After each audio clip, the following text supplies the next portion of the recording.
guys, Global Flyer here. Thanks for watching. Special thanks to my Patreon members, especially Ethan Cockmod. Without you, these flights would not be possible. Feel free to check out my other videos, hit that like button, and look for the flight request form in the description to make a flight request of your own. If you'd like to get a flight done quicker, become a patron and yours will go straight to the top. Thanks. Happy flying. Hello YouTube. Thanks for watching. I have a different flight for you today. I normally do flights from the cockpit or wing views, and there's not really much to talk about except listening to the ATC, but my grandpa would like to see something a little different. So what he would like to see is a flight from the cockpit, for it to be a tail dragger, to be from point to point navigation, make it in real time, make it easy, and discuss pressure altitude. So what I found with that would work is a Cessna 170. And for that, the V-speeds that we're going to be encountering are VSO 52, VS 158, VSY 88, VX 62. VS1 is going to be where we get up in the air.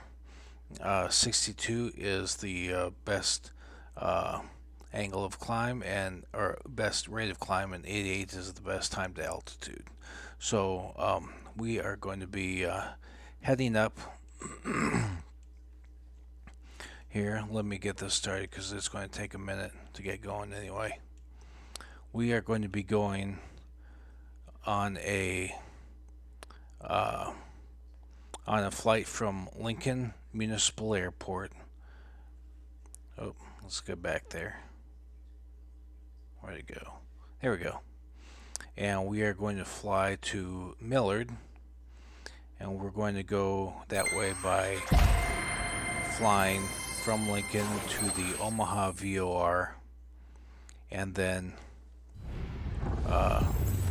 cutting up to the Millard Airport. We want to stay out of the airspace of Omaha and Offutt Air Force Base. So what we're probably going to do is we're going to do a little bit of both navigation by radio and by visual. We're going to go by from Lincoln towards Omaha until we get over the river, and then once we get over the river, which is the Platte River, we're going to angle north and follow the interstate up to Millard. We'll do a touch and go there, and then from that we are going to fly to Columbus, and we're going to go there via the Wahoo ADB and ADF, I'm sorry, and then do another touch and go at Columbus. And then what we're going to do is we are going to follow the river. This is also the Platte River, and and Highway 30 down. This will be visual only up until we get a couple, maybe 20 miles away or so from Grand Island, and then we will make a full stop at Grand Island. So Lincoln to Millard to Columbus to Grand Island. That is the plan. Let this finish loading up, and then we will get going.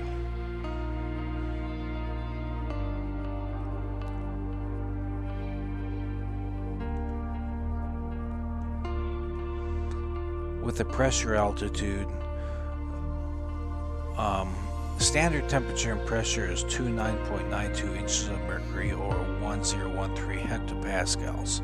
So when you're on the ground, you can dial in your altimeter to 29.92, and that will tell you what the pressure altitude is for the place that you're at.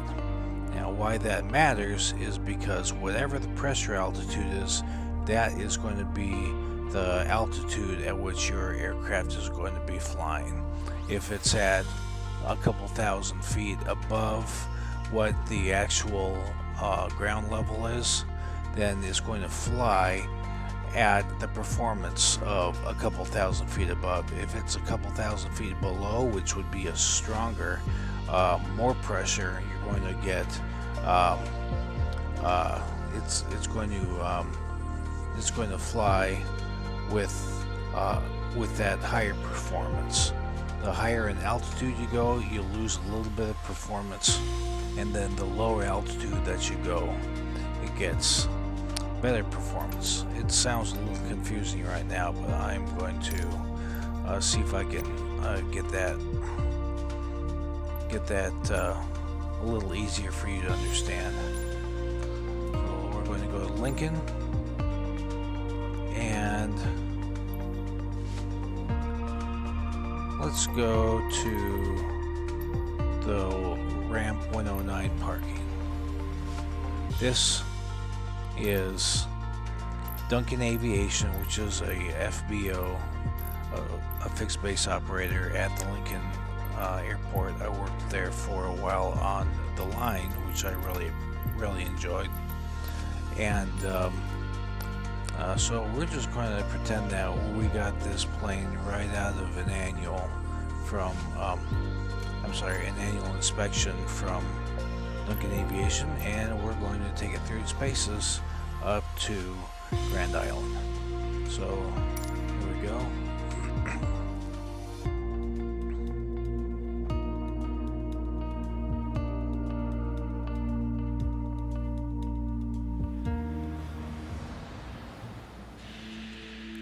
And there is the airport. We're ready to fly, so let's get in the cockpit here. First, let's get out and take a look at this thing.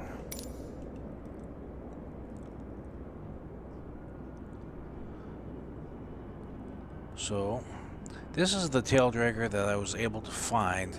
What he flew when he was a pilot was a Taylorcraft tail dragger, and I could not find a Taylorcraft tail dragger for Microsoft Flight Simulator. So this was the closest that I could get.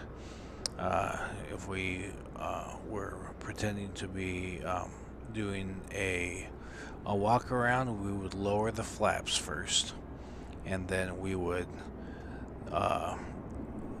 usually the flight manual wants you to start from as soon as you get out of the door.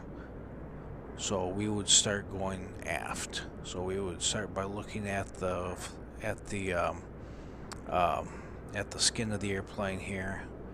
We would go back here. We would move the elevators and the rudder. Make sure they work correctly. Walk around, make sure that there aren't any deformations or hardware missing. We would walk up to the wing here, check the underside of the wing flaps and where the connectors are, make sure nothing's loose or missing. Move the ailerons around, make sure that everything is good there. Make sure that the lights are intact.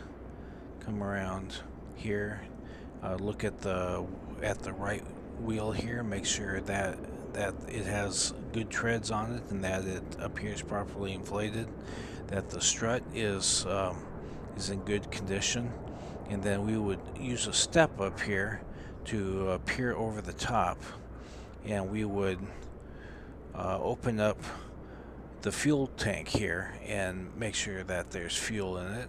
We would also you do a fuel drain from the sump, which would be usually right around here, and make sure that there's no water in it. we would do the same thing in a flap here. We would open that up, we would check the sump, we would pull the lever, and it would come down here. So you have to do a little bit of stretching. And we'd also pull out the oil and make sure that the oil dipstick, and make sure that there's enough oil in there. We would come around here, we'd make sure that the vent cover here doesn't have any obstructions. We would turn the propeller and look inside these air intakes and make sure that there's nothing obstructing those. We would look at the leading edge of the propeller, make sure that there aren't any pits, dents, or cracks, and we would look and make sure that the propeller is intact. We would also do the same thing with the spinner. We would do the same thing on the left side here, looking at the wheel, looking at the strut, going up here and looking at the inside the wing tank, doing a sump sample, and then we would look at the pilot tube here, make sure that there's nothing obstructing that. If it's wintertime, might want to brush off some snow or ice if there's some on there. Look at the landing lights here, make sure that's in good condition, make sure that the position indicator lights in that is properly covered and there's no cracks to that.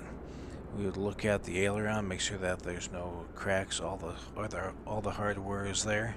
We would also move it around and see if there's anything loose or missing inside here. We would look on the at the flap, move it a little bit, make sure that there's just a little bit of give, and look inside and make sure that there's nothing cracked or missing, and then we would get back into the airplane. So that is generally what the walk around would want you to do. So without further ado, let us get into the airplane. Alright, so let me familiarize you with the cockpit a little bit. Up here is where your fuel gauge is at. Says that we have half tanks. That might not get us exactly where we want to go. I don't quite feel comfortable with that, so I'm going to top off the tanks. There we go. Both of them are topped off. And up here is your outside air temperature. You also want to note that if there are temperature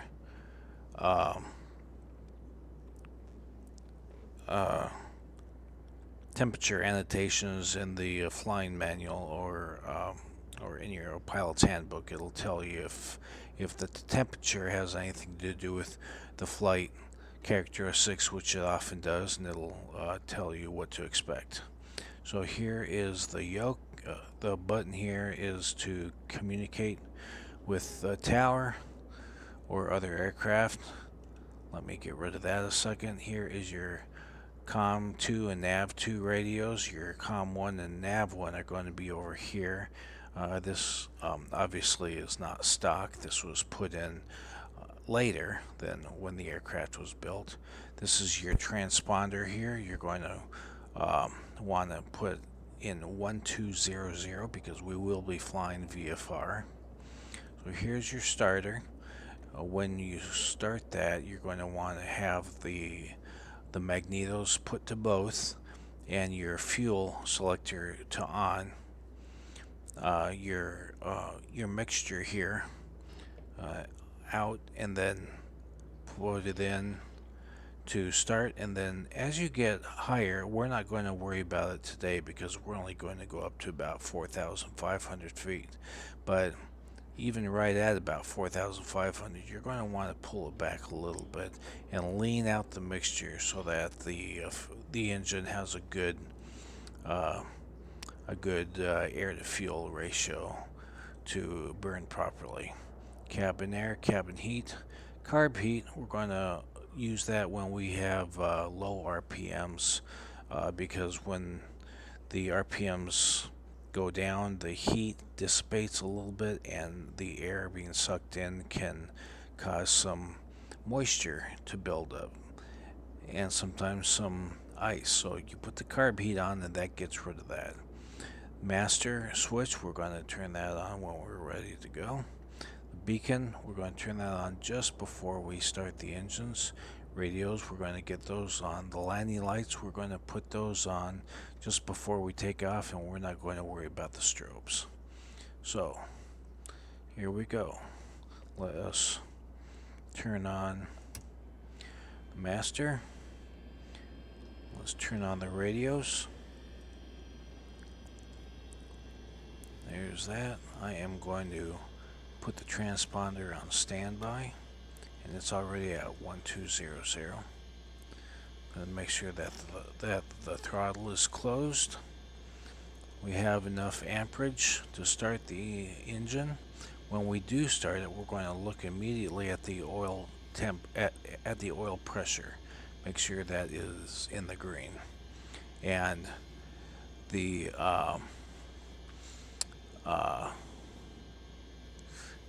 oil temperature will rise as the engine warms up.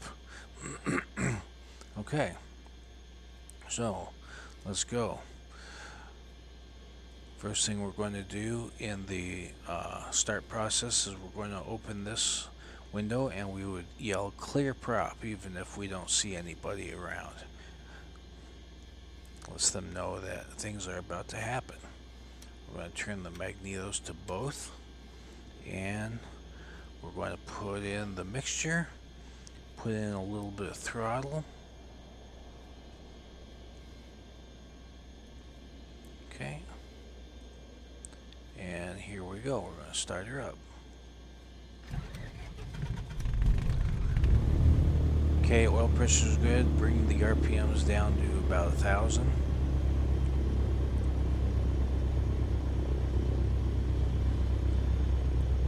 We can close the window now.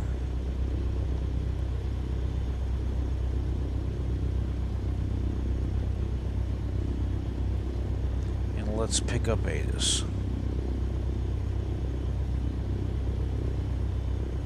Lincoln Airport information, Oscar 2000 Zulu. Wind calm. Visibility 10. Sky condition clear. Temperature 18. Dew point 10. Altimeter 30.15. Visual runway 17 and ILS Yankee runway 18 in use. Landing and departing runway 17 and runway 18. VFR aircraft say direction of flight. All aircraft read back hold short instructions. Advise controller on initial contact. You have Oscar. Okay. Lincoln Airport information, Oscar 20. Let's go to ground and let them know that we plan on departing to the east.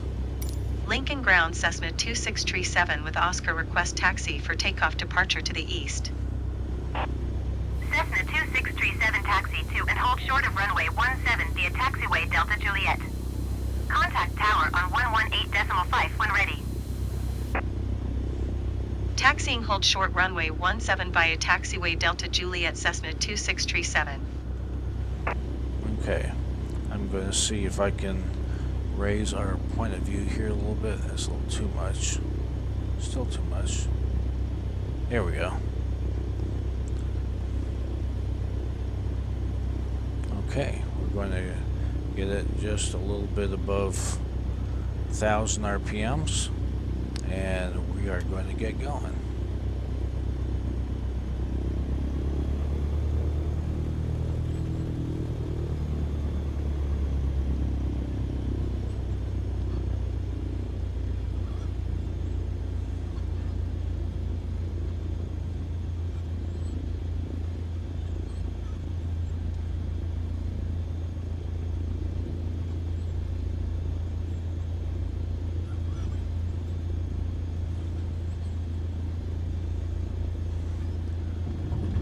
Whoa, it just does not like that right rudder.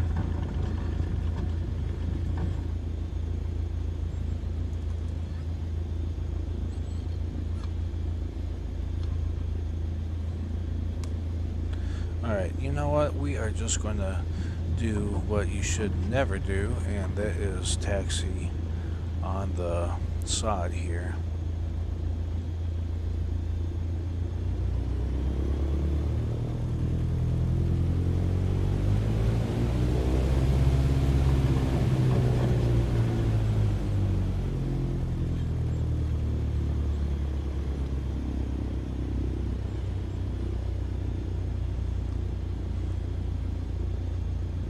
Thank goodness this is a simulation. But I try to make it as realistic as possible.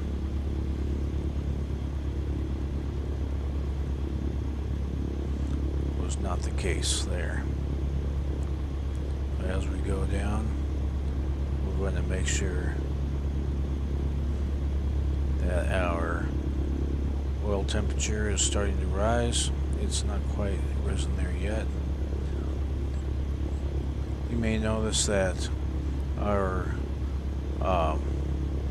artificial horizon appears to still be inoperative, but our suction is still way out of the green. As we do a run up, that suction is going to go up, and as we're flying, that suction is going to be in the green.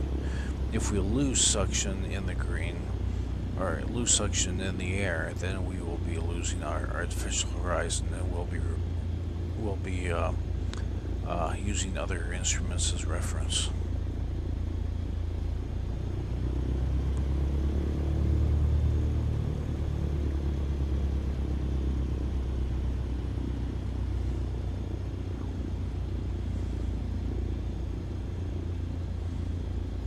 Interesting that they have some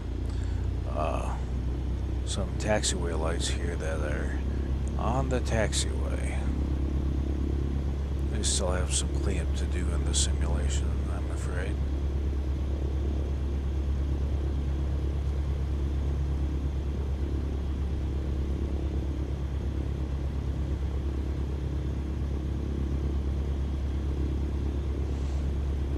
That spot to the right, that's where we're going to do the engine run up.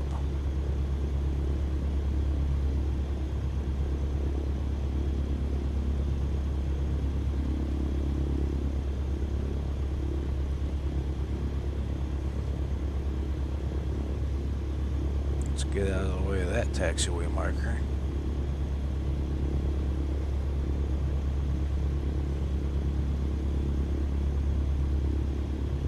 It's not going to hurt anything if you run over it, but still no reason for it to be there. I'm going to have to try to figure out why my right rudder is not working very well as far as taxiing goes. Seems to be working there, no problem. Very strange. Okay. So we're going to be taking off runway 17, so we are going to run up by taxiing and turning toward the runway, but not where it's exactly right across the runway, right across the nose. Alright, we want to set it sideways there so that when we run up the engine, the air is going to be coming from the side here, and it'll be able to dissipate any heat that we have and not have a problem with that going through the engine and overheating it. So let's get rid of this for right now. In the run up, we are going to increase the throttle up to about 1700 RPM. We want to keep an eye on if the engine here blows enough air back that it wants to pick the tail up. So if it does, we'll pull back on the stick and just make sure that the tail drops back down. And then what we're going to do is we're going to check both of our mags, our right and left, and check our carb heat. In this plane, you're probably not going to see a whole lot of change there with that, just because this is freeware and they didn't exactly get that accurate. This manifold pressure here, it's nice to have, but it's really not a useful instrument for us because we don't have a prop lever to change the condition of the prop. So we are going to do that run up, then we're going to change our radios, make sure that's correct, and we're going to adjust our takeoff elevator there. Okay, so here we go. Parking brake is on, advancing the throttle.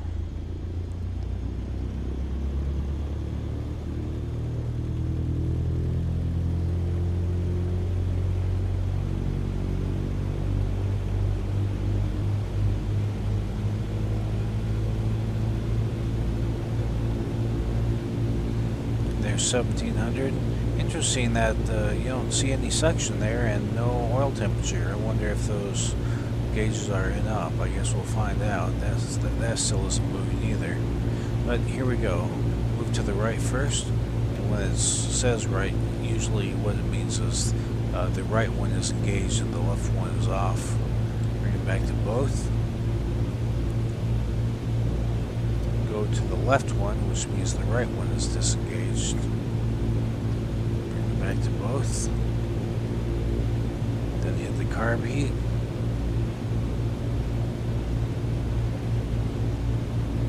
Pull that back.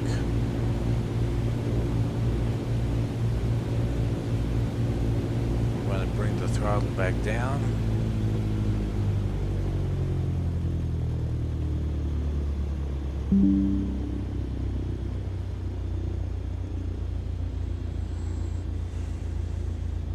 Let's do a wipeout real quick. Make sure that the flight controls are working properly. Elevator up, elevator down. Yoke left, left aileron, right aileron. Left rudder, right-ish rudder. Interesting that it does that. It's working fine with the keyboard. I might have to get a hold of Turtle Beach about that. Okay. Our nav1 radio, we're going to set that to 116.1. We're going to be flying outbound on that. And the inbound one is going to be 116.3. That's the Omaha VOR. We'll also set our nav2 to 116. 116.3. Now I said that we were going to go over an ADF, but I don't see any ADF radio, so I guess we're not going to use that. We're just going to use our nav radios, and that's okay. We have enough navigation points available, so let's turn that, move that to takeoff.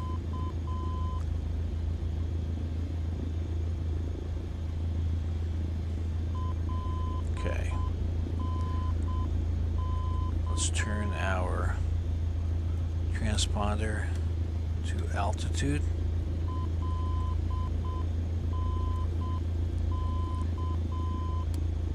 Turn on our landing lights.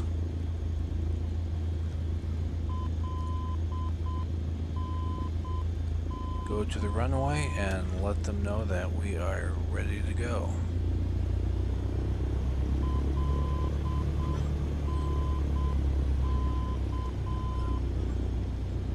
Oh yeah, forgot. Right rudder doesn't work very well, so you know what? We're just going to spin around to the left. Left one works fine.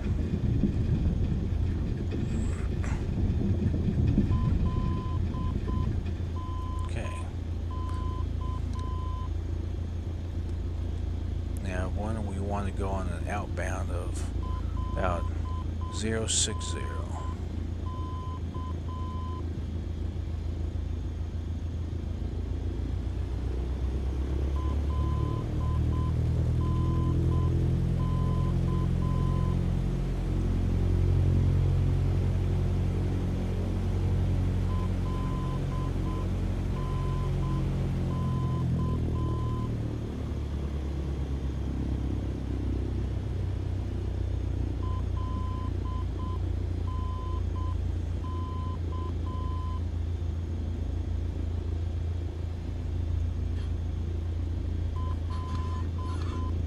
Lincoln Tower Cessna 2637 ready at runway 17 departure to the east.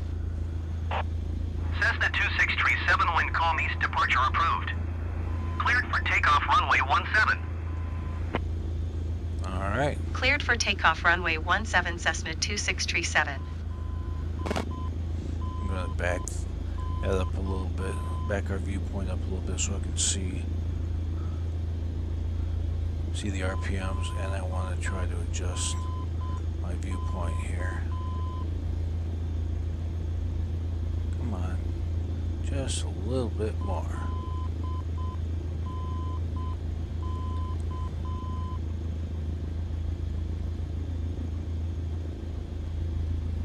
You know, that'll work. That will work. You know what, that might have been right where I started, but that's okay.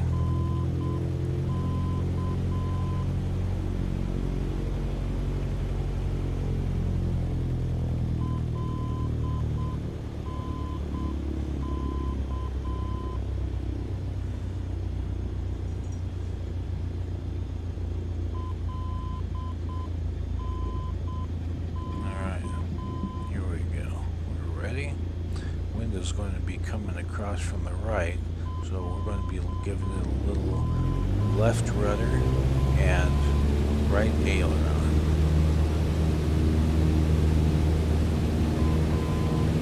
Sorry, that's right rudder because it wants to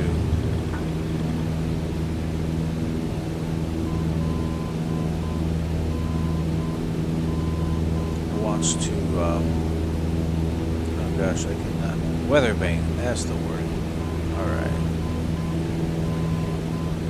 So let's lower the nose here and get on up to about, we'll go up to about 80 knots.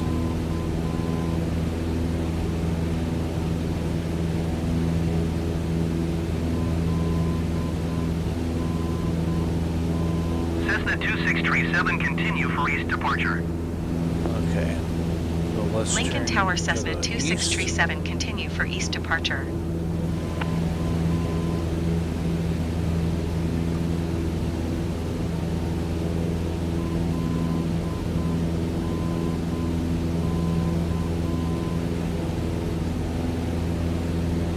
There we are on the crosswind to the runway.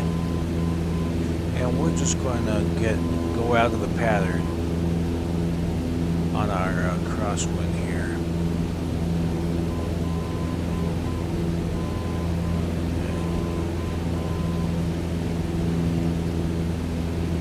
Now we're going to head up closer to north. We're going to go about 030. You can see that road down there. That's the interstate. We're going to eventually follow the interstate, but not quite yet.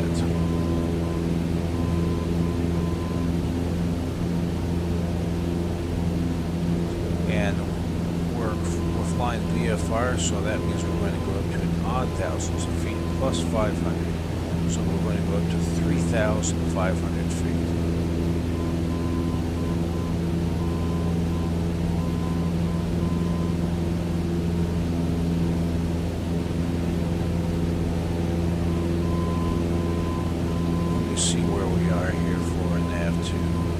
Nav2 has us going pretty much right at 060 for the heading, so we're right on target for that.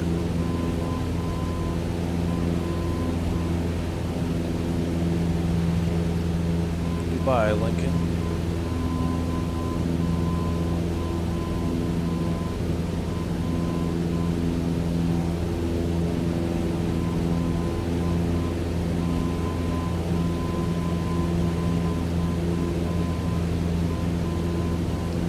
Bouncy up here.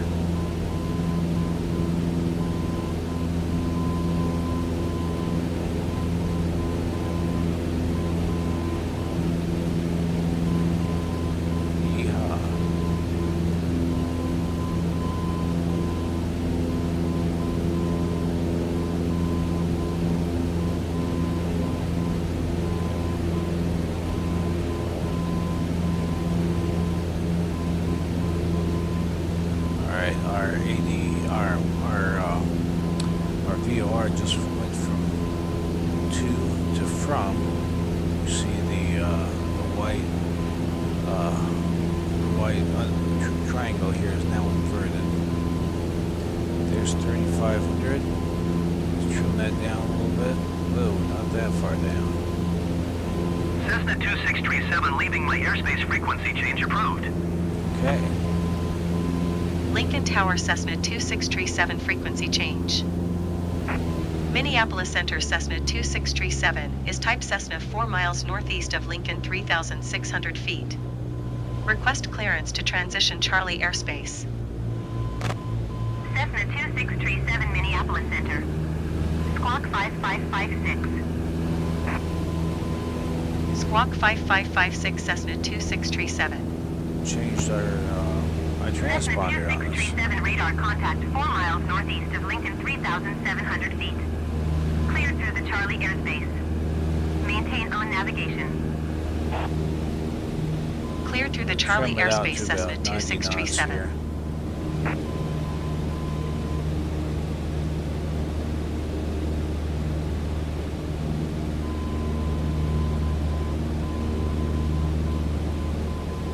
My goodness.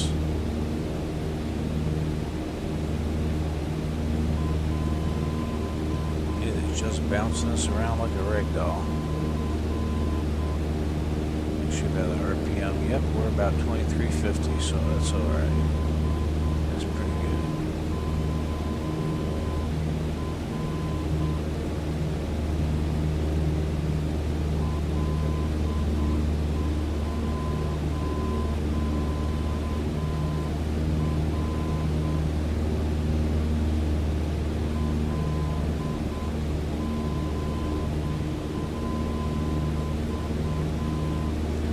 Try to keep it plus or minus 100 feet.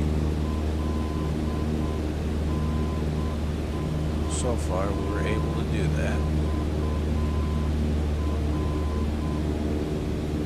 Should be coming up on that VOR intercept soon. There she is. So let's turn to meet up with it.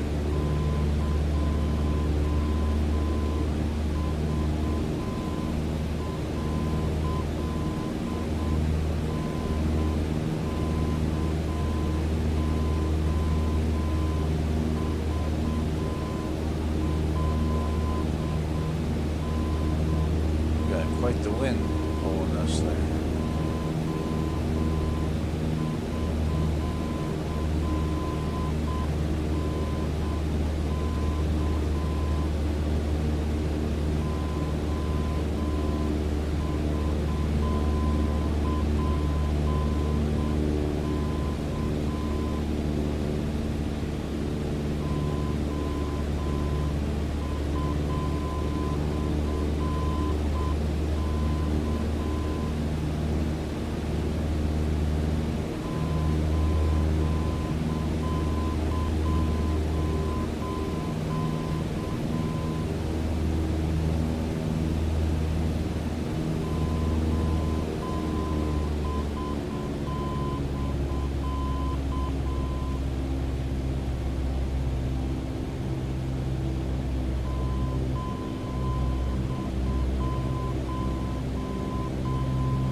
Out for other aircraft. Since we're VFR, staying away from other airplanes is our responsibility.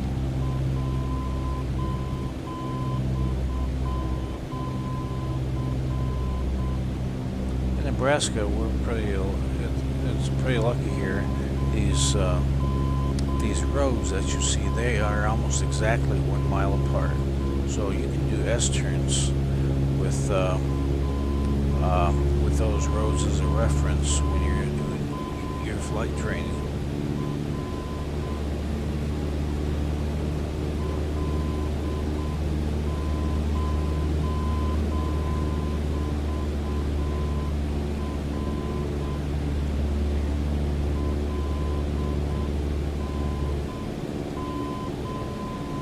Let's see where we're at as far as the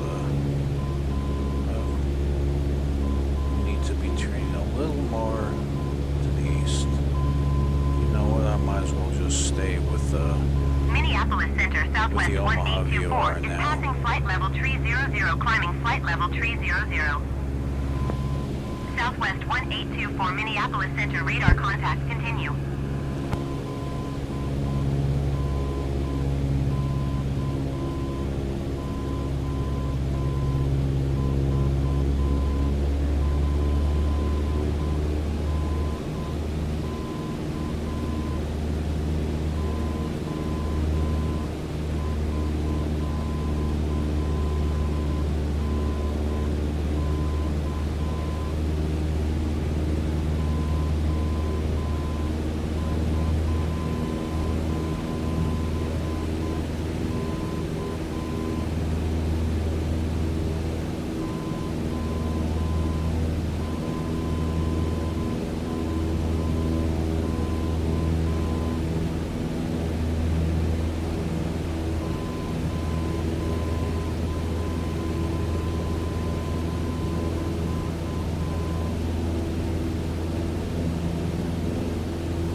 Goodness, this wind is something else. It's good practice, though.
See what we look like.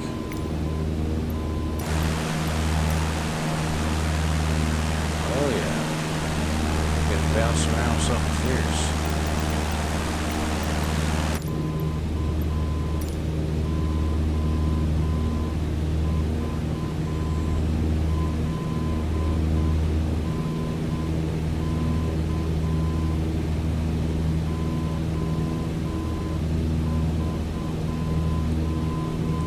Following a VOR. Whoa, I'm sure I'm climbing there.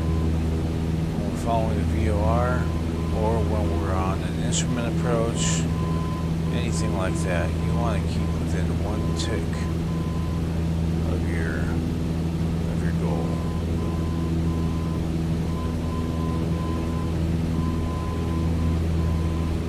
Or 1 tick right or left.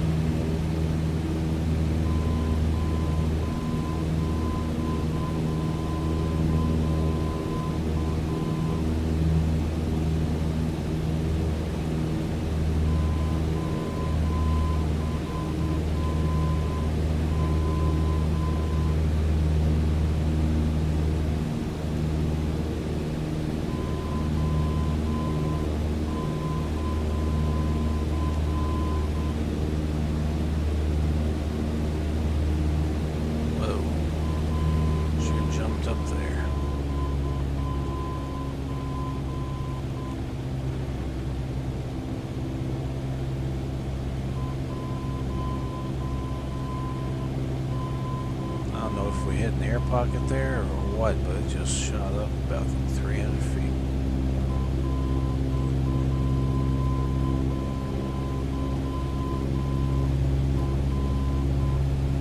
Could also be something with the simulator. Who knows?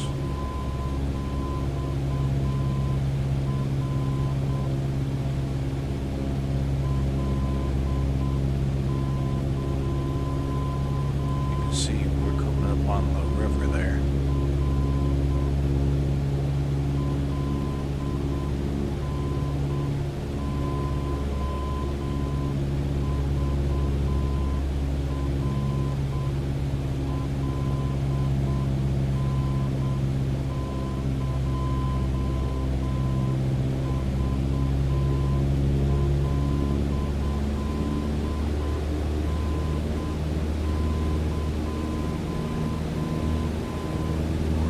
slow.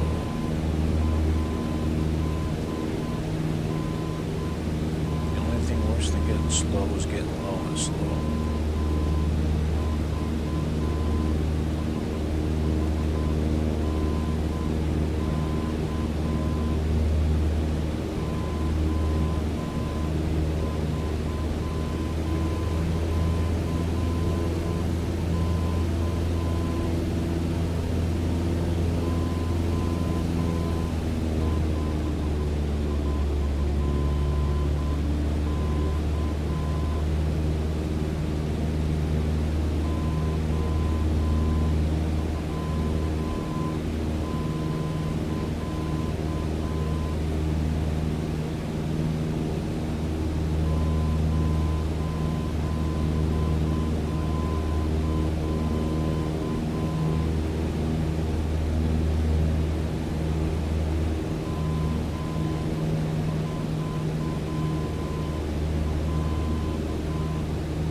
Here's the river, and right here is the interstate. So we're going to cross the interstate and then turn to the left so that we can have it just off our left side here.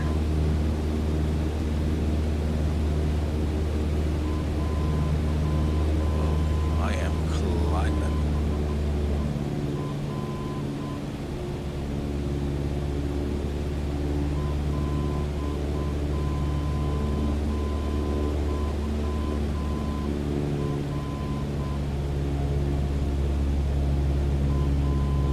Altitude and speed back.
Might be wondering what that beeping is in the background. It's actually Morse code for the radio frequency that we're dialed into.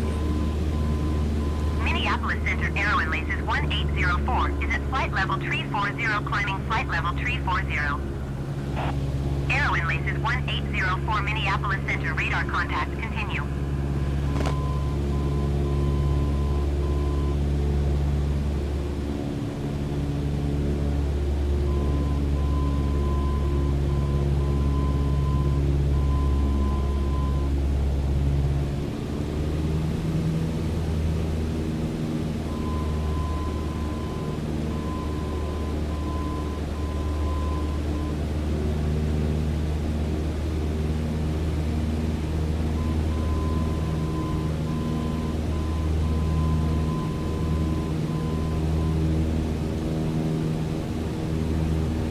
Goodness.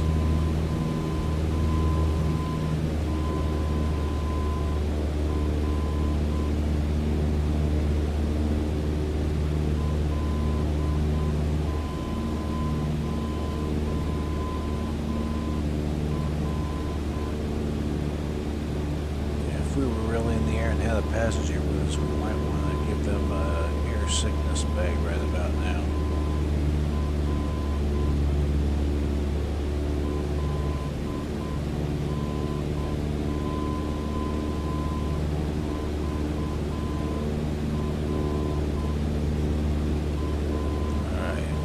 The interstate.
Bouncy, bouncy.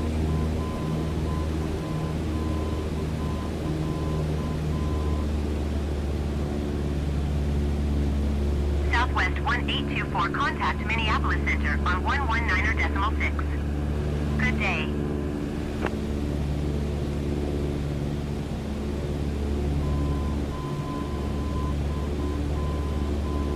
119.6 Southwest 1824. Goodbye.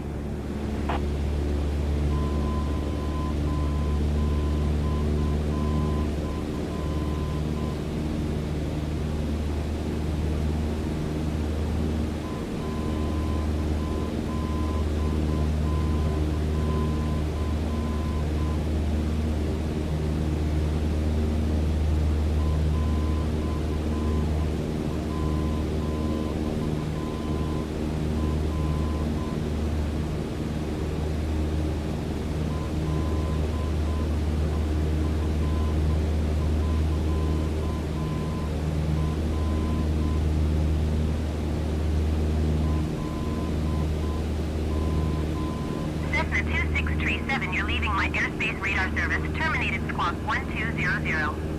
Back to Frequency change approved. 1200. Squawk 1200. Frequency change approved Cessna 2637.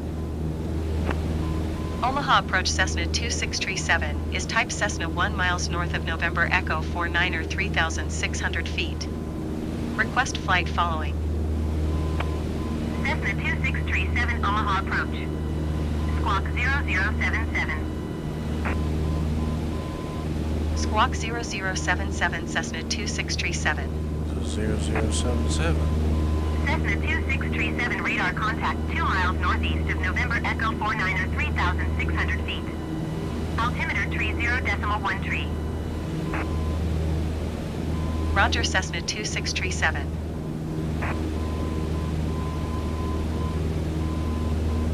November Echo 49er is Genoa, or Genoa Municipal Airport.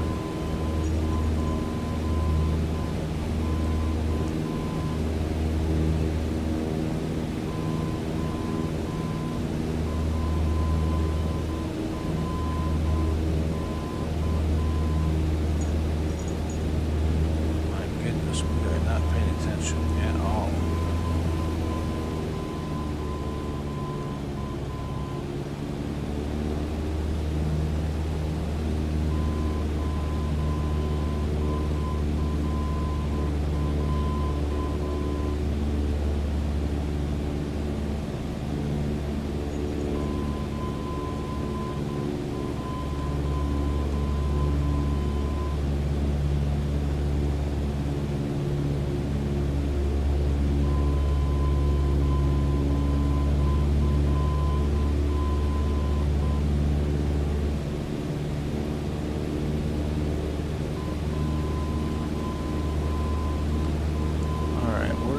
Up on the area now, so let's see if we can bring it up here.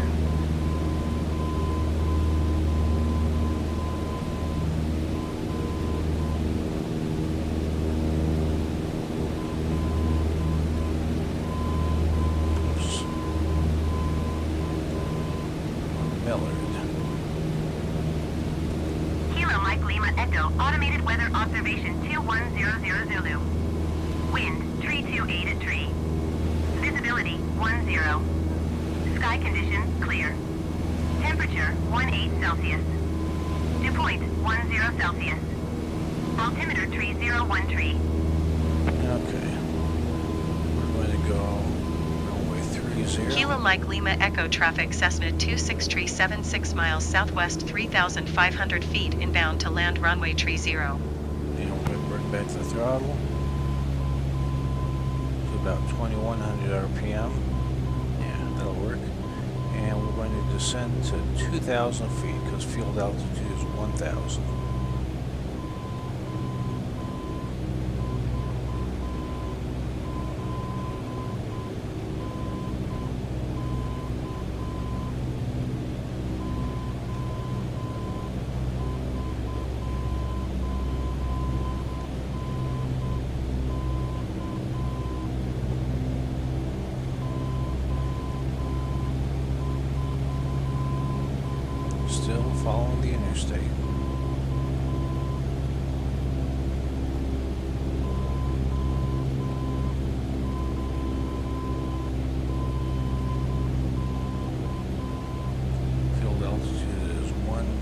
2,050 feet. So we might level off at 2,100 feet.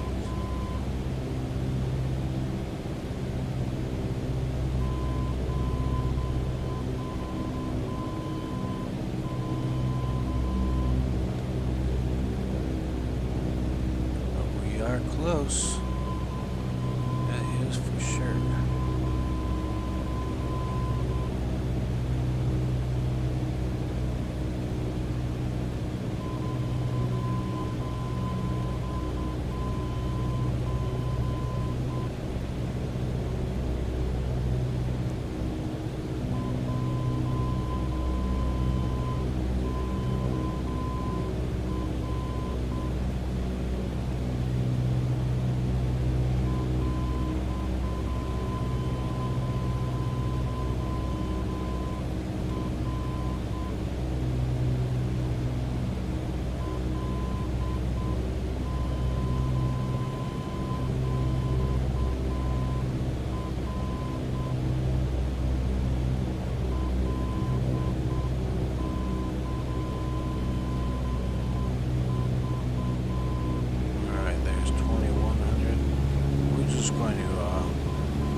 Flaps, we're still pretty high.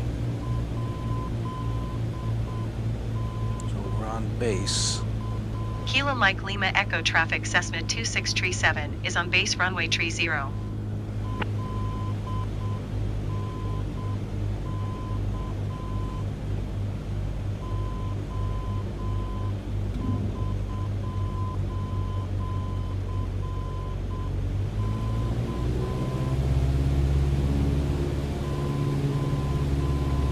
Let's turn final.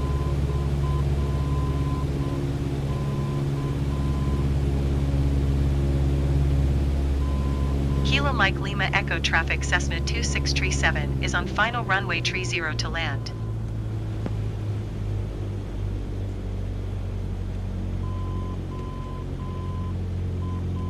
We're high, but we're getting down there. We want to make sure when we level off that we have our airspeed, we keep our airspeed in mind. Airspeed is life.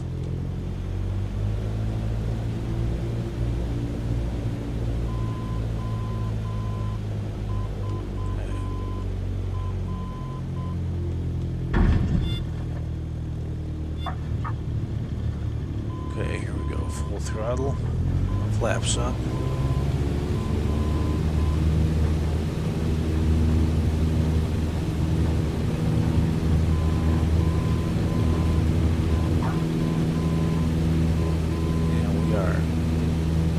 Airborne again.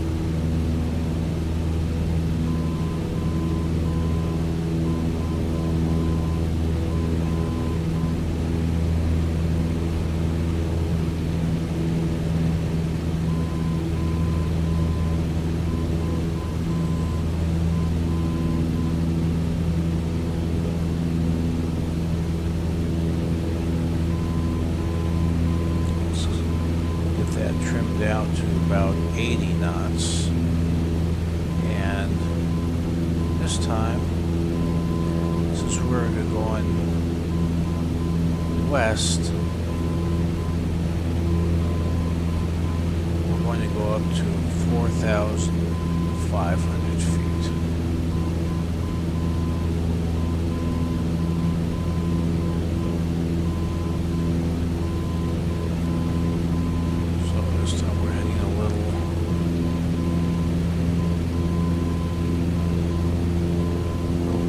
West. So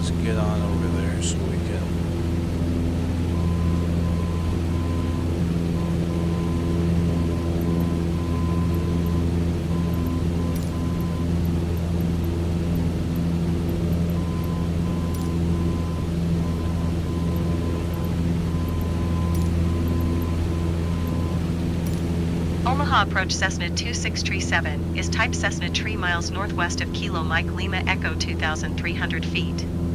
Request flight following. Cessna 2637 Omaha approach. Squawk 3036.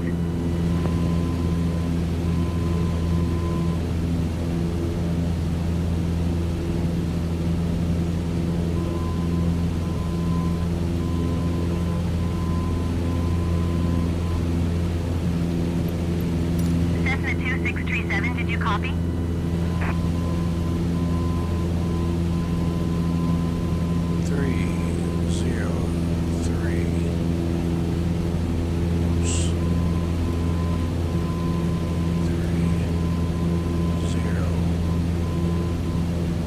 Cessna 2637, did you copy?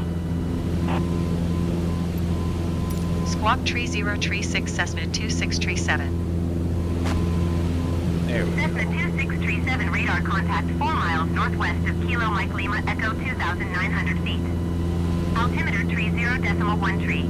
We're going to put nav 116.3, and we're going to put nav 2 radio. Let's get rid of this on 116.95. Put it back to nav 1.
Alright, once we get up here to 4,500 feet, we'll discuss pressure altitude in a different way.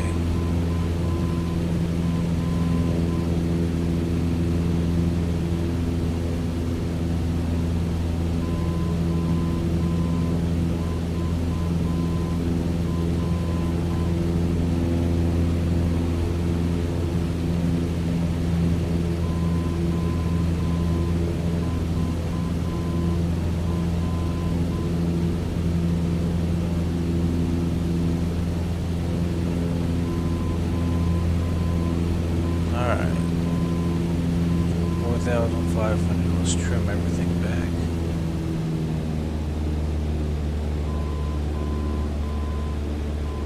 Come on, work with me.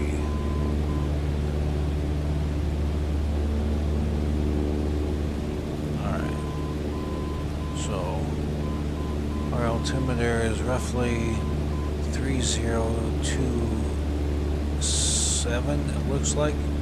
Let's go 3027. And so the formula for finding out what your altitude is, your pressure altitude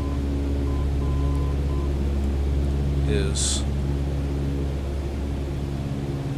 you want to do 2992 minus whatever your altimeter is. Take that and multiply it by 1,000,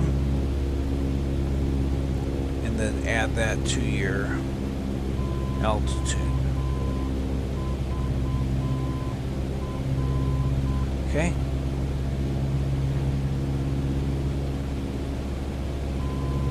I have a feeling Nope, I'm not too far off. Okay, but we do need to get our airspeed back up.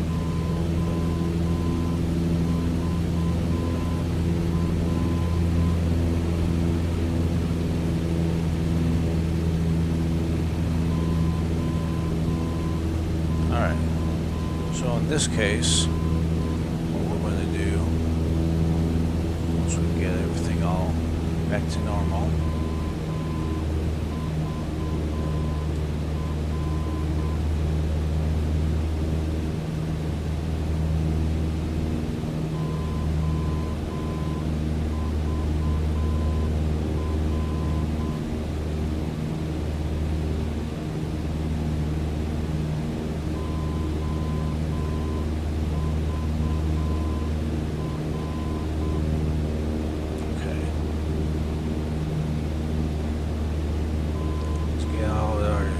trusty calculator here.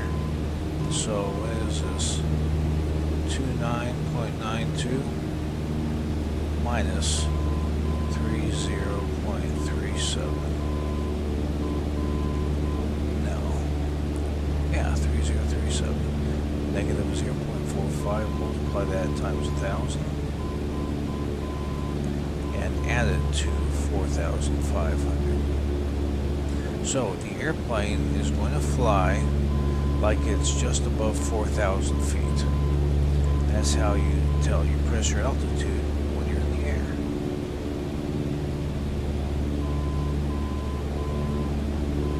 United 4467 descend and maintain 3,300 feet.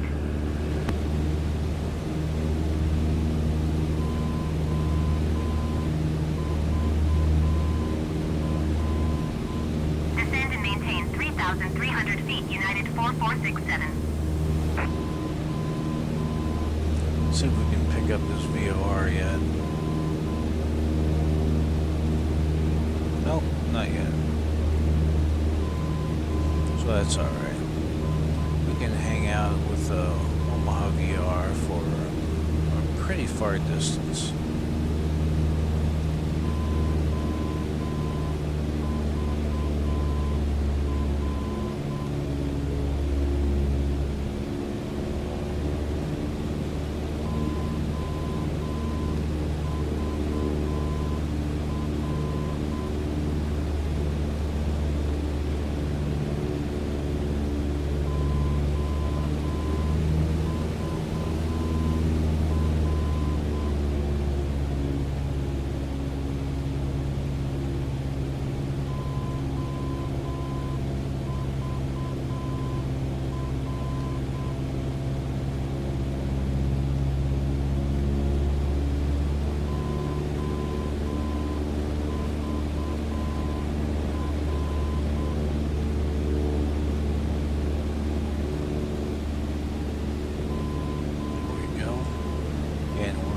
On the city of Wahoo. That would have been where our first ADF was at, or our only ADF actually of 400.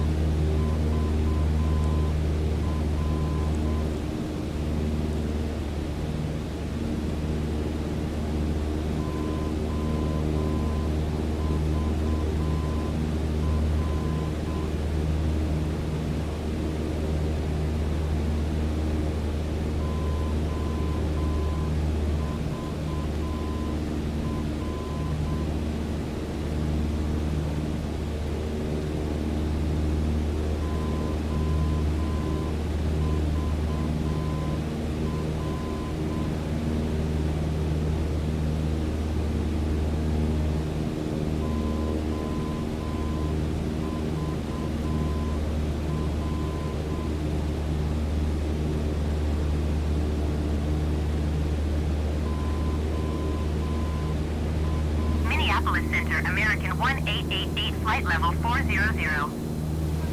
American 1888, Minneapolis Center, radar contact continue. It's flight level 400. He's up there. What is 40,000 feet?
4467, you are 14 miles south of Lincoln.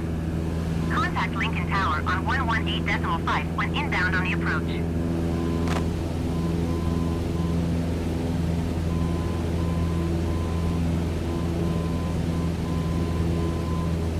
Tower on 118.5, United 4467.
Like our compass here is a little screwy. It's actually pointing in the opposite direction.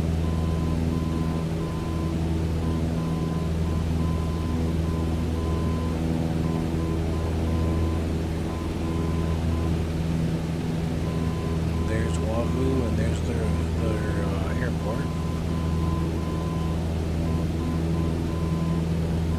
And we are continuing on.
Platte River, which means that the airport is going to be right up in here.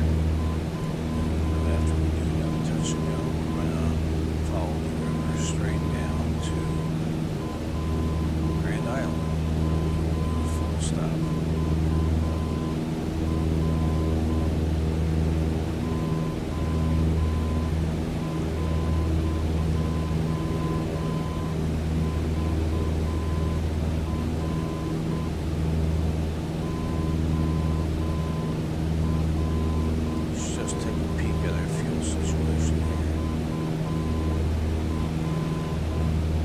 American 1888 contact Minneapolis Center on 126.4.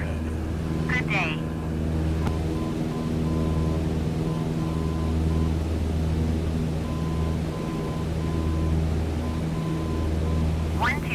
.4 American 1888. Goodbye.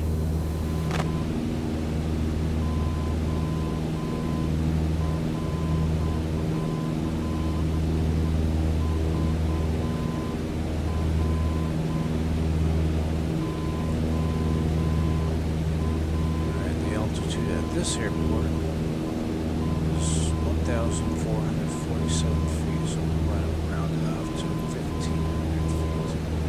That means we want to get down to 2,500 feet. So then we got to go down 2,000 feet, and we calculate when to go down if we knew how many miles we were at. We could do it if I wanted to take the time to just not want to right now. So we have to go down 2,000 feet, so we take Minneapolis Center, American 1498, flight level 310. 16 miles away. American 1498, Minneapolis Center, radar contact, continue.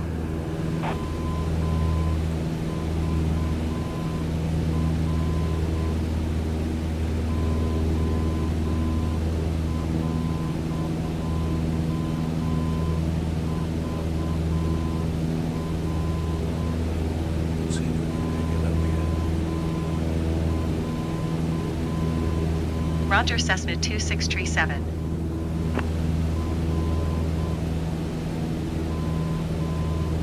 I don't know what that was about.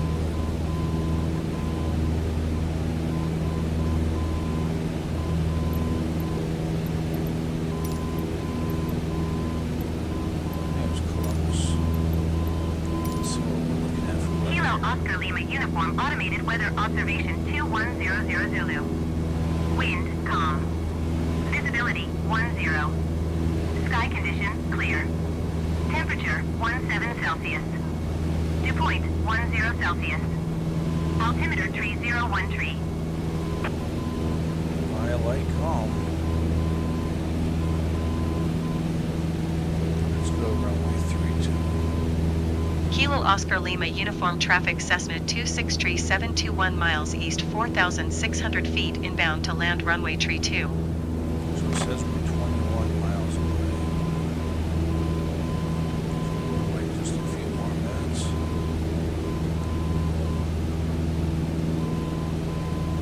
And then we'll start our descent.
is going to split in two. And right about where the split is, that is where we are aiming for.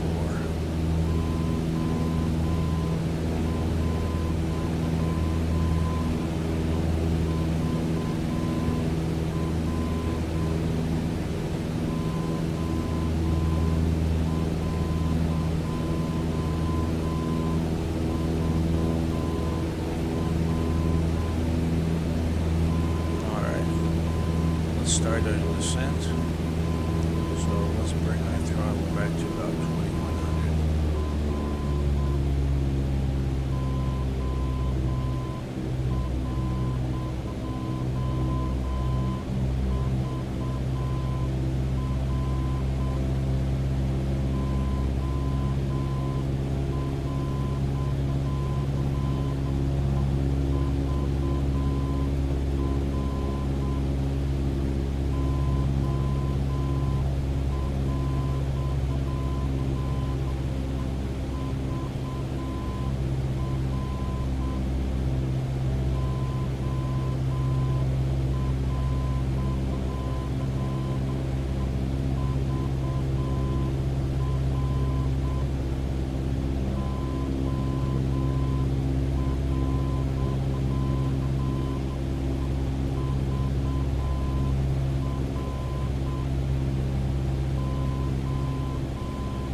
To spare. How many miles? Well, let's find out.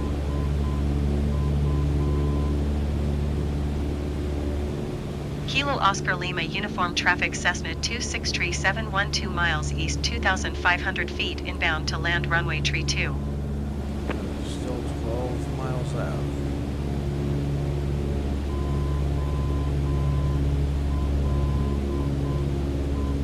Descending earlier than you needed to is better than descending later than you needed to.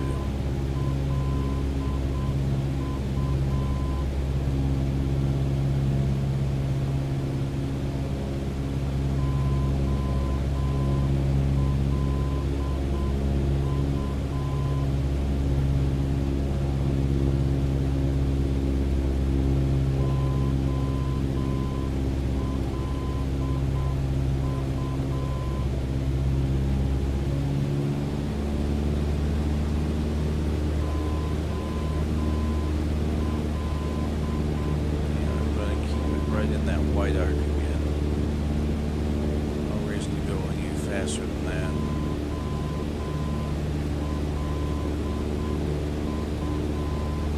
That white arc is where we can operate our flaps at. Higher than that, and we damage your wing flaps.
got the runway lights in sight right there blinking.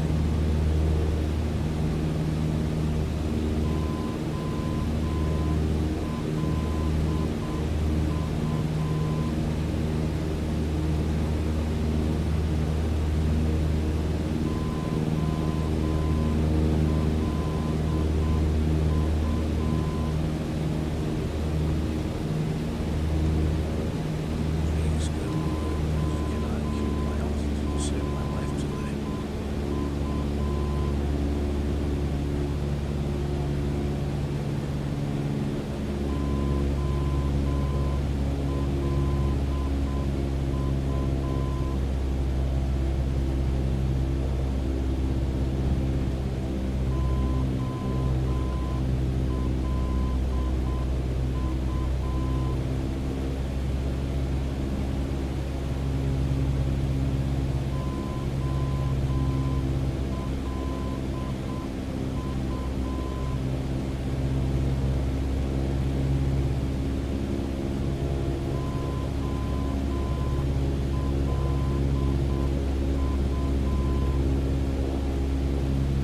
Stay out here long enough where we can get a decent straight in final.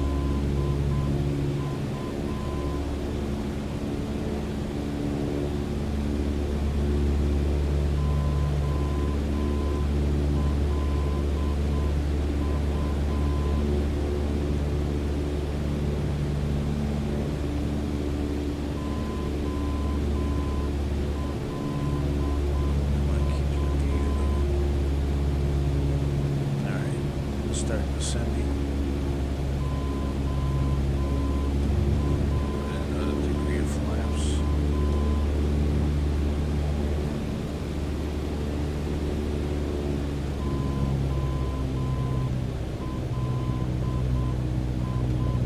Some more flaps.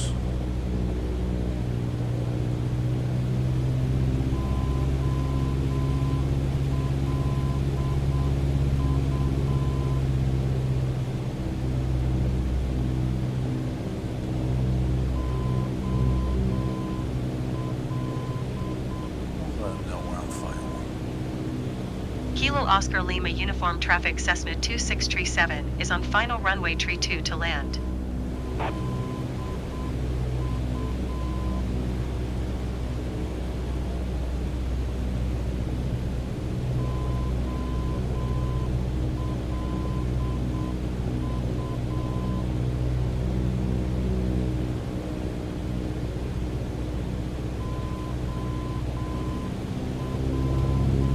Some more flaps.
flaps up. Full power. Our medium.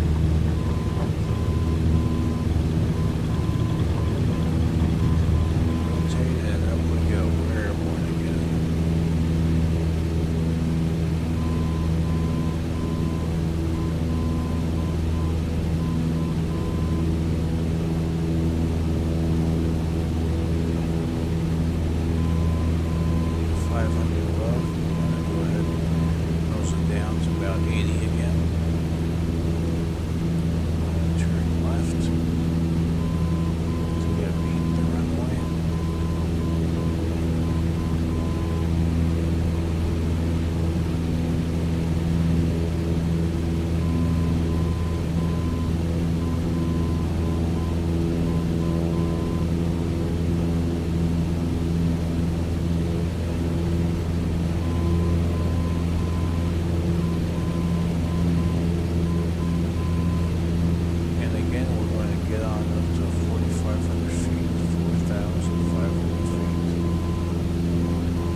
United 4252. Minneapolis Center Cessna 2637 is type Cessna 3 miles west of Kilo Oscar Lima uniform 2,800 feet. Request flight following. Cessna 2637 Minneapolis Center. Squawk 7215. 7215. This isn't the river we're going to follow. We're going to follow this one.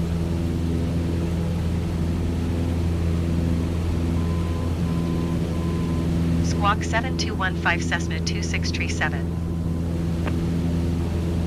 Cessna 2637 radar contact 3 miles southwest of Kilo Oscar Lima uniform 3,200 feet. Altimeter 30.11.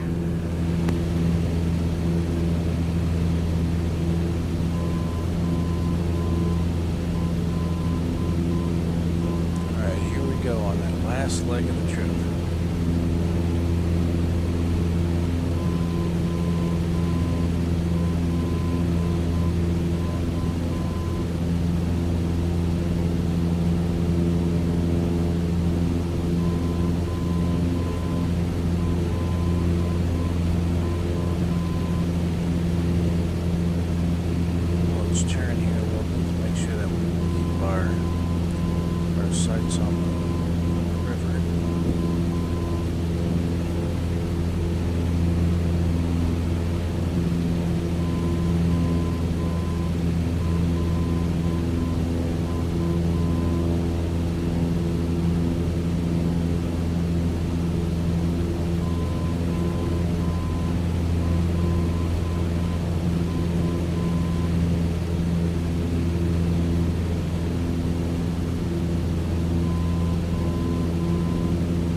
gas temperature is sitting right in the middle, and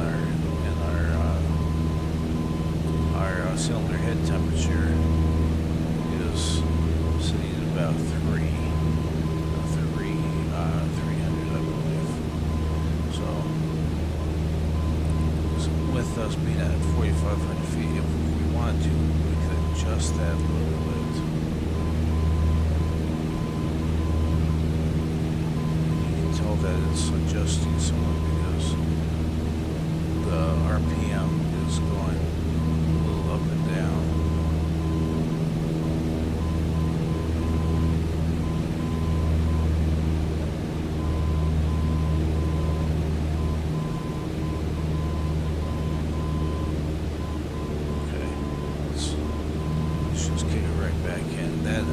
Also be inoperative, so that's all right.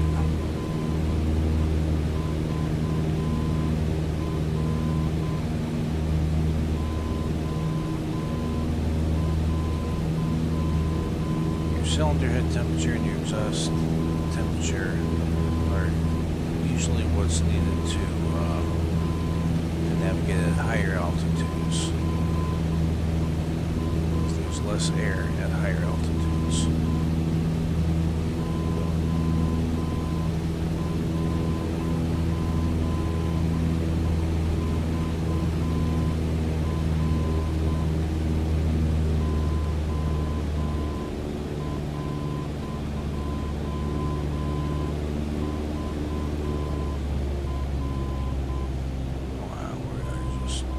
This thing just wants to climb.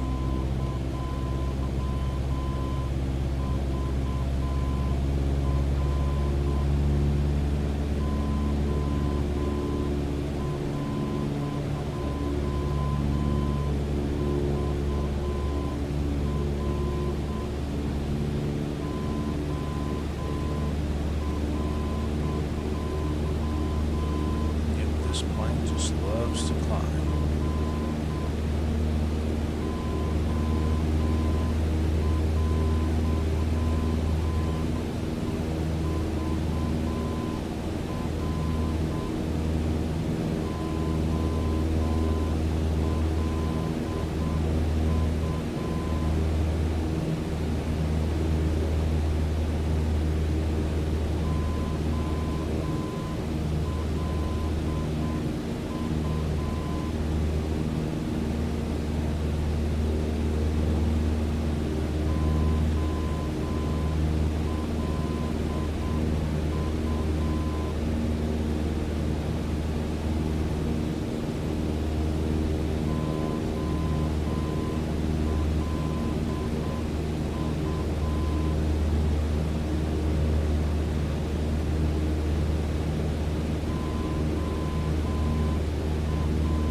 Silver City.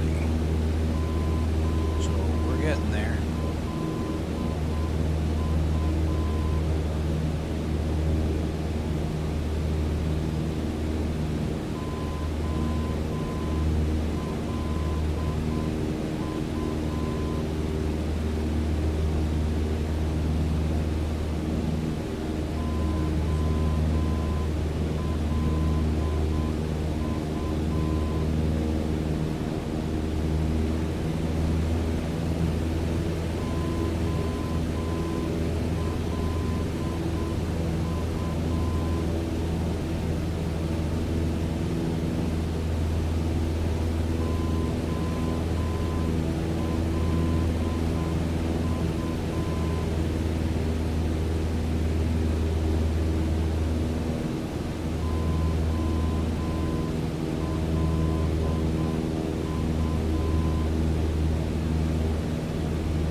spots where there used to be a lot of water and now it doesn't.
Following the river, but I'm kind of going right down the road here.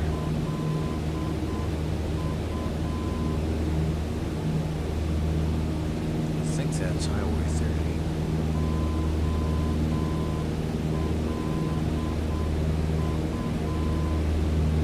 I'm sure somebody would be looking up and be, what is that light doing up there? Just following the road.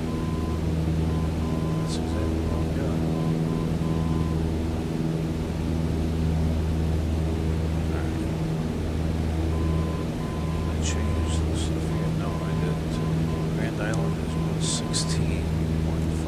Minneapolis Center, Southwest 1440, flight level 390. Southwest 1440, Minneapolis Center, radar contact, continue.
Clarks.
cross country, especially with a plane this slow, you really have to have a lot of patience and a lot of love for aviation.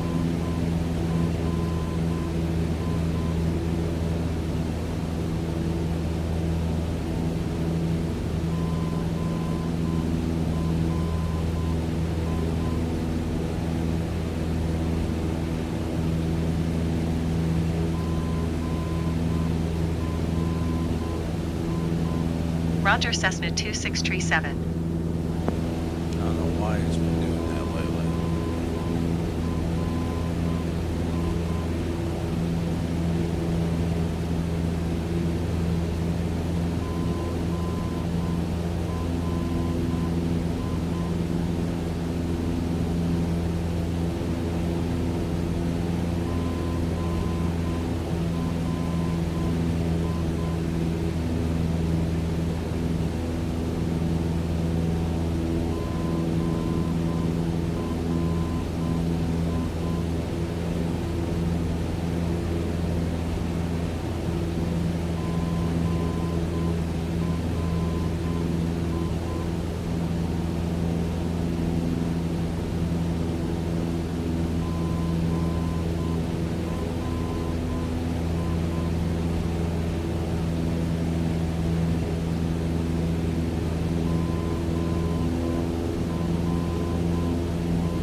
little bit to the left. So it might be right around this patch here. But we are moving on to Grand Island.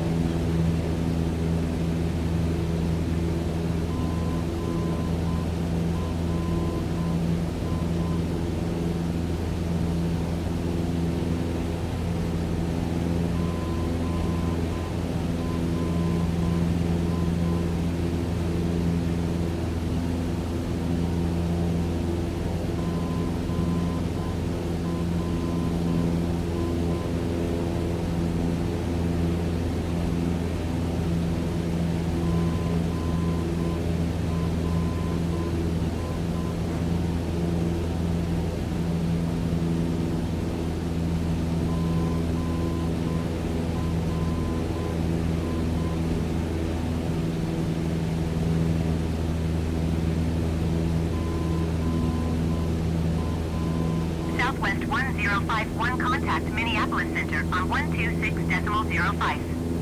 Good day.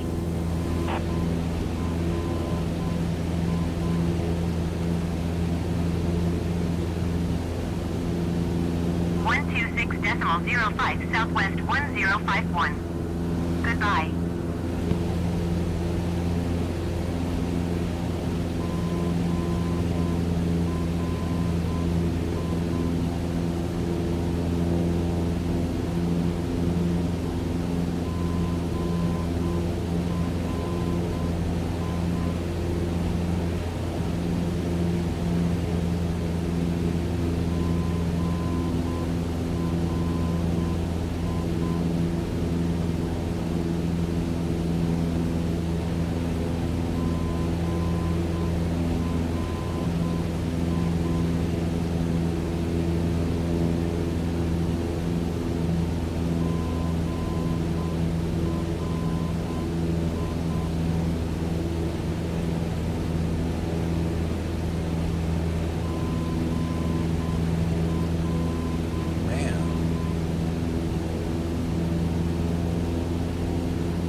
Got 500 feet above by the time I noticed it.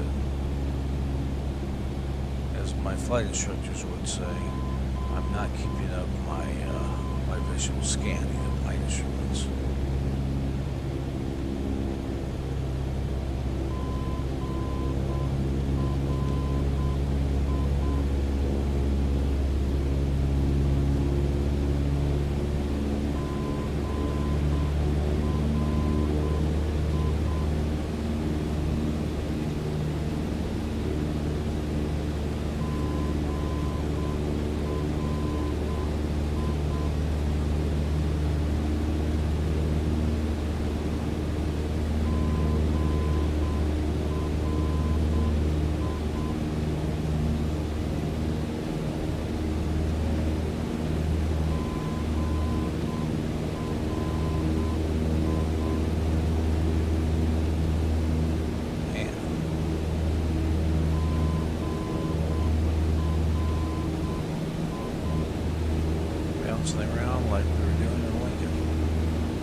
Minneapolis Center, southwest 1051, flight level 310. Southwest 1051, Minneapolis Center, radar contact, continue.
button there.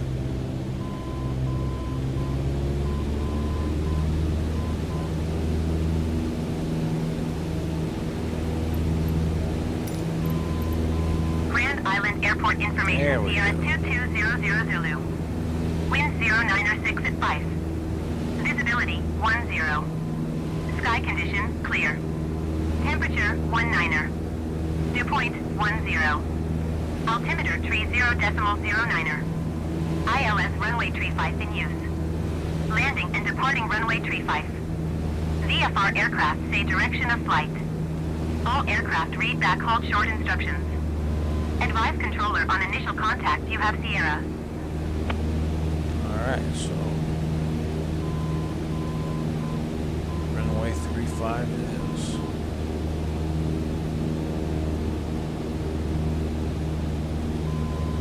Grand Island Tower Cessna 2637 is 9 miles east 4,600 feet with Tango to land. Cessna 2637 Grand Island Tower. Altimeter 30.09er, wind 096 at 5. Make left traffic runway 35. Fly left traffic runway 35 Cessna 2637. Alright, left traffic.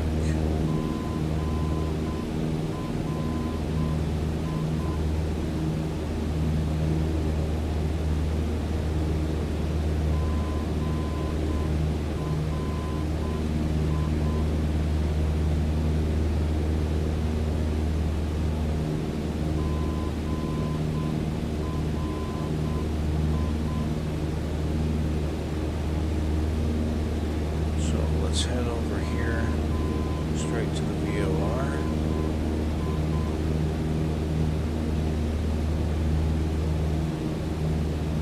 They want us to make a left traffic, which means VOR is just to the north. We're going to go to the VOR and then make left-hand turns.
is 1847, so we'll say 1900 feet.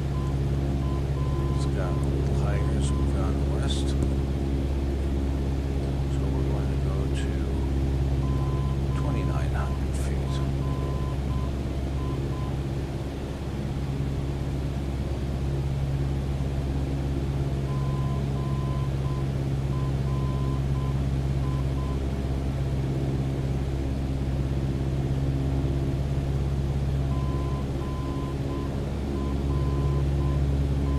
Another 1,000 to go.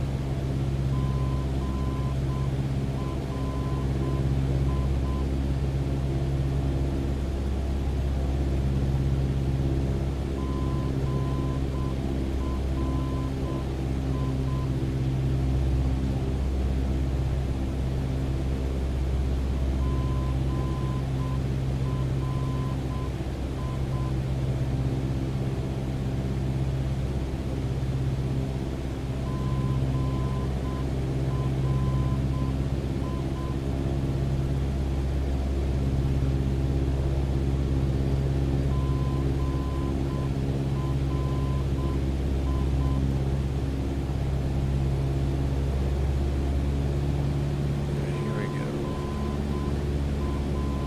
2,900 feet.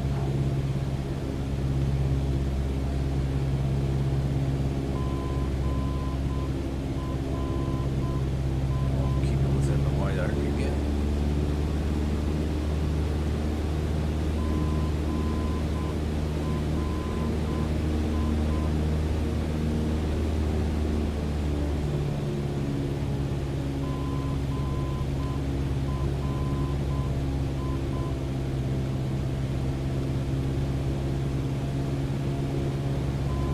And we're going to be doing a lot of looking around this time.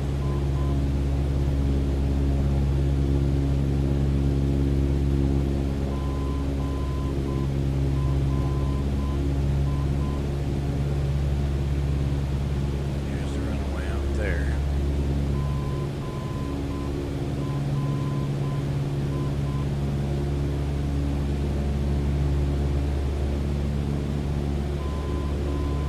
Alright, crossing the runway.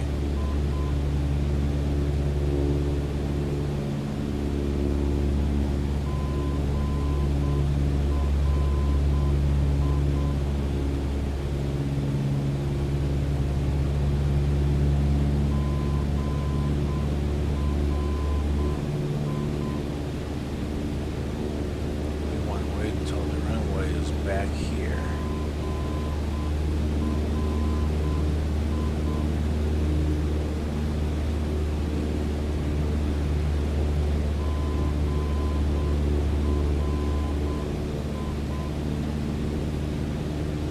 So there we go. So let's turn.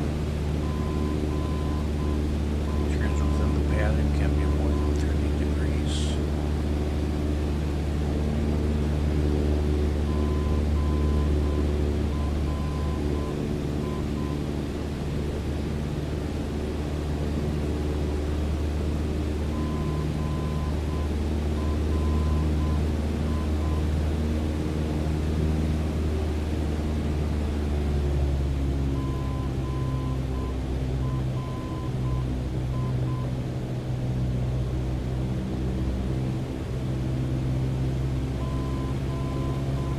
Our next visual marker is going to be being the threshold. That's when we're really going to start our descent in earnest.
blustery.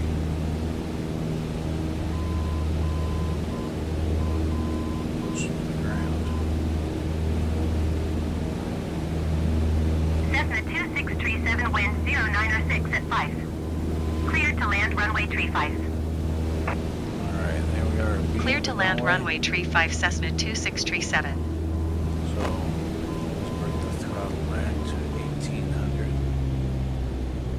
Put in our carb heat. Put in a degree of flaps. Oh. And there's the runway back there, so let's turn. 30 degrees, max.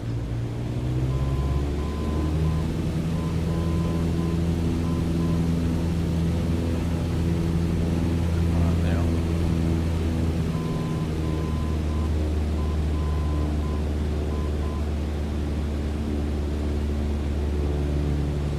Next degree of flaps.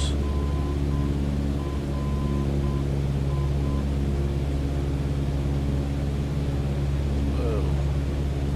You went a little far there. Oh, no more than 30. You can say we're a little high like we are now. We're going to cut the throttle, bring down as much as we can. And if we have to, we're going to do a front forward slip like this. Opposite rudder and into the, well, it's like, this time it was left rudder and right aileron. What that does is it puts the side of the aircraft right into the wind stream and makes a big drag effect.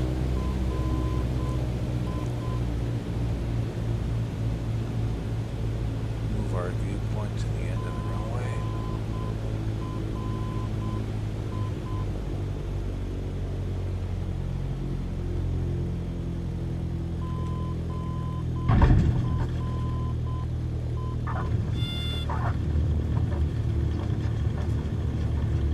Cessna 2637, turn next taxiway.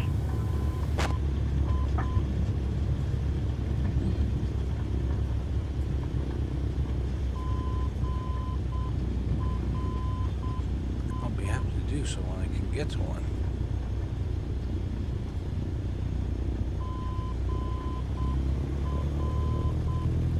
In the meantime, we're going to bring up the flaps.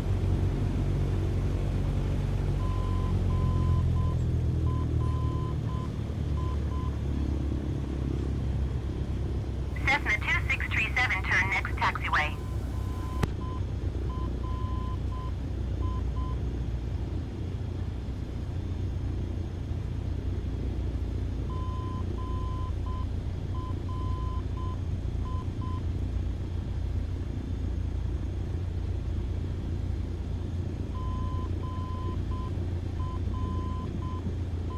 Cessna 2637, contact ground on 121.9er. There we go. 121.9er Cessna 2637. Goodbye.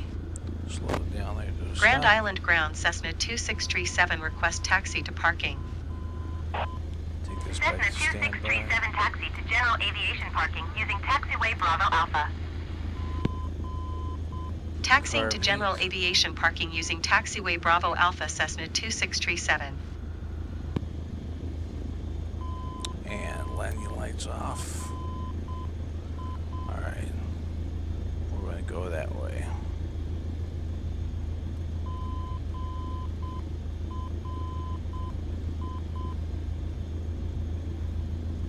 So here we go. Put power in.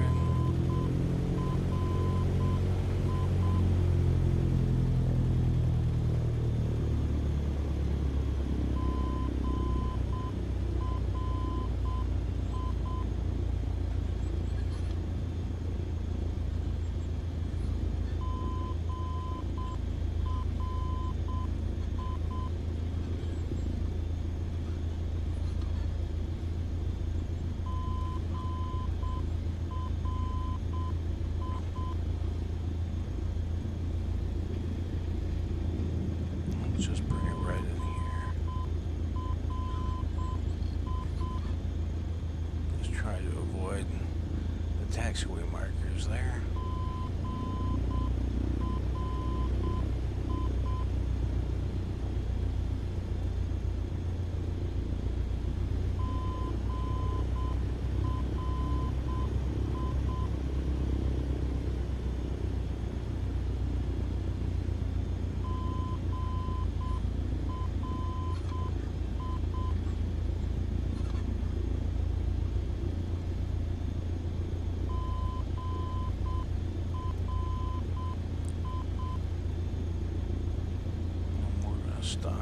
Stop right over here.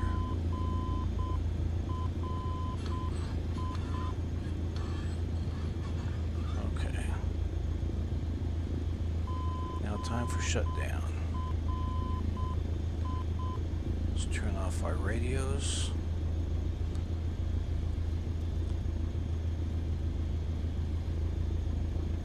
Got that. Okay. And let's pull off our mixture. As we do, we're going to open up the throttle a little bit just to clean out any gas that might still be in there.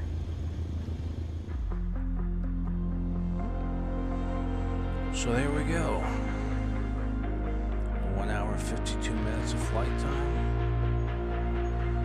1 day landing. Let's continue here now. Beacon. Turn off the mags. Master.